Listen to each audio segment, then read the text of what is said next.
Welcome to Easy 3 Sport Production. I'm your host, Suttles, and today we're going to be talking about the things that can actually derail this 2021 season for the New York Giants. Part 1. Let's get it. So the things that can actually derail this season for the New York Football Giants 2021. This is going to be part 1 of 3-part series that I believe that these will be the factors. If we do not succeed, if we do not hit at least a 9-win season, I believe that these will be the reasons why. And the number one reason why that this season can get derailed, the offensive line. Dave Gettleman has tried and tried and tried. He has gave it the old college try to fix this offensive line, and he hasn't been successful. He just simply hasn't been successful. I like some of the moves that he made. I don't like some of the moves he made. A lot of people just don't like him in general, but at the end of the day, he's tried with this offensive line, and he's just failed at this offensive line. Now, he's failed for the fact that the people that we brought in at the beginning of training camp and we're like, yeah, this is who we're going to rock with, they aren't the same people that's going to be there in week 1 for the most part, because we've already made 2 trades just to get a guard center combo and also another guard. So there's something going on where they just don't trust this offensive line as is. Now, going from the left to the right, this is most likely what's going to be the starters.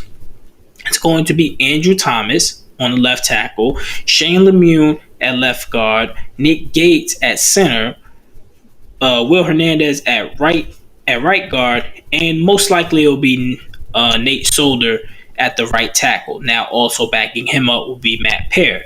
And the 2 guys that we traded for, Billy and Ben, those 2 guys, they play the guard positions. Now, Shane Lemieux is injured, so I believe that either Billy or Ben will be stepping in at that in the starting role for week 1.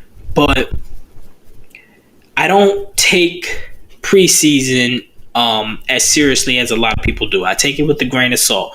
Now, I do take it for what I see out there, and what I seen in one half of a preseason game against the Patriots was that Andrew Thomas did not look good. Nate Solder did not look good. Matt Pear did not look good.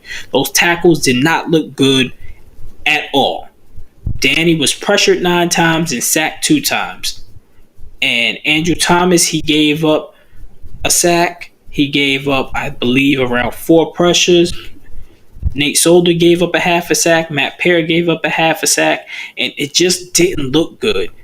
And at the end of the day, Danny only has 2.5 seconds to make a decision to throw that ball and make sure that it's pinpoint to whoever, one of these weapons that they went out there and spent and got for Danny. But this offensive line needs to hold up. They need to hold up. Danny needs to have some time. And this offensive line is going to be literally the make or break for Danny, if we're going to keep him or if we aren't going to keep him. Now, I believe in Andrew Thomas. I believe that was just a bad game for Andrew Thomas. But we can also look at it that they did joint practices with the Patriots for 2 days straight. So Bill Belichick, you give Bill Belichick 2 days of seeing how a player really operates, he'll be able to decipher that with any type of talent whatsoever. So I do think that it was more so of that, because when we went up against the Browns, he didn't look that bad. And I'm really honing in on Andrew Thomas because he was the number 4 pick. And I really did believe what everybody else was saying, that he was the best pro-ready tackle coming out of that class. Like a lot of people, they're looking back, they wanted Jedrick Wills. Jedrick Wills really isn't doing too good out there in Cleveland. If you look at the PFF grades, Mekhi Becton, he was a boom or bust player. You can't really hone your franchise on a boom or bust player unless you're in that situation.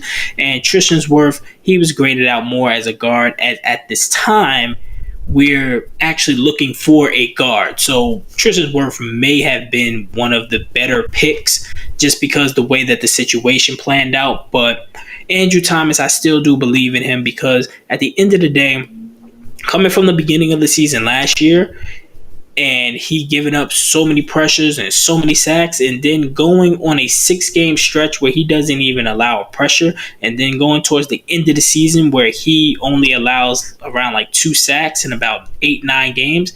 That just doesn't happen if you don't have the talent. So I still am a big believer in Andrew Thomas. Now, when it comes to Nate Solder, you know what you're going to get with Nate Solder. He was just an overpaid tackle. He took he restructured his contract this year just so that the money can fit, but he's a good team player. He's a good veteran to have out there because he's had Super Bowl experience and know what it takes. But we know what we're going to get with Nate Solder.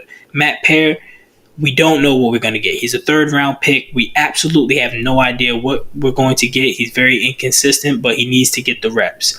Now, Shane Lemieux, we knew that he was good in the run blocking, but he wasn't that good in pass blocking. But as I said, he is injured. I don't think that he'll be playing week 1. So that's going to go to either Billy or Ben. And those two I really do not have any kind of opinion on because I didn't really get to see them or anything of that nature, so I can't really give an accurate, opinion on exactly what their games are. Now, with Will Hernandez has been looking really good because he's lost some weight, he's worked on his technique, and he really looks good at that right guard position. We really think that is a solidified spot. And then pairing him right there with Nick Gates going into his 2nd year at the center position, I believe that's going to be, he's going to do a lot better than what he did last year. And last year, he didn't do bad at all. Like, he did pretty damn good for a first-year center. So I believe that the offensive line is going to come together, but this is going to be the lifeblood of this team. This is going to be if Saquon can run, if Devontae Booker can run, if Daniel Jones is going to have time. It's all going to be predicated on the offensive line. And I just really hope that Dave Gettleman did put the pieces together and Joe Judge did get the right coaches so that everything can just flow together. Now, I'm not expecting anything crazy, good within the first 4 weeks. But if we're getting to week 5 and we're looking just as bad as we did in the preseason and or in week 1, now it's going to be a big issue, and that's going to be one of the biggest things that can actually derail our season. So if you made it this far into the video, go ahead, hit that sub button, click that like sub because it really does help the video. And I'll see you next time. I'm out.